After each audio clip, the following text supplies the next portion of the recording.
called the personal retirement scheme. Yes, indeed. What exactly is that? I do believe that even you, Brian, you plan to retire one day. You're going Very soon. Not very soon, but what we have in place is that we have a plan where you as an individual, you can come in and make an arrangement with the insurance company of West Africa.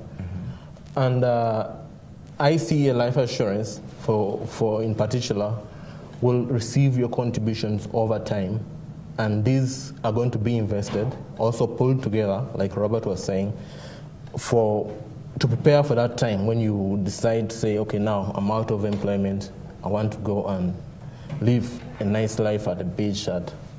Yes, exactly. So it's just a pool. You make contributions more so like on a monthly basis, on a quarterly basis, on a half-yearly basis, and these are invested to make sure that at that point in time when you need them for retirement, the funds are available for you to take home and either buy an annuity or spend depending on your plans at that point in time. Is there a particular time when I can start saving?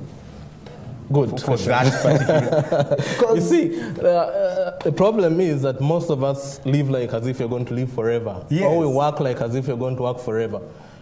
Most of the times, the best time would be as soon as you begin working. But what happens when you begin working?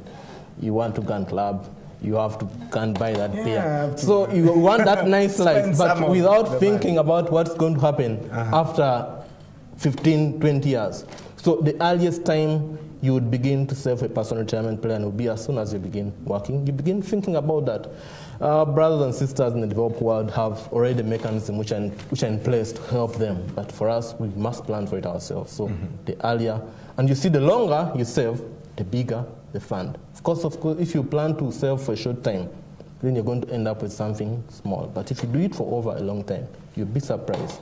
The principle at play here is what you call compounding. Now, as you know, compounding, you multiply, things are growing at an exponential rate. So the earlier you start, the better. Is this the same as NSSF? I could say you are now a player in retirement. What NSSF is doing, what Makerere University has under NIC, is that the same? Now, what you need to take in note of is also the regulatory requirements in place.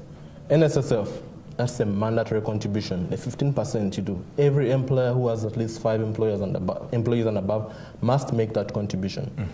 This is something you do aside. I mean, most of the times you plan and then you get there and you find that maybe the funds are not enough. You need something extra. There's nothing wrong with having something extra. So what NSSF does is the mandatory bit, which every employer must contribute to, apart from a few like the military, the police. I think also Makerere is also one of those who are exempted from making those contributions. So this is way different. If you do this, and you're employed, say, at NTV, at ICA Life Assurance, the employer must also make contributions for you at NSSF. So at the end of the day, you have something bigger. It's good. It's good for you. Right.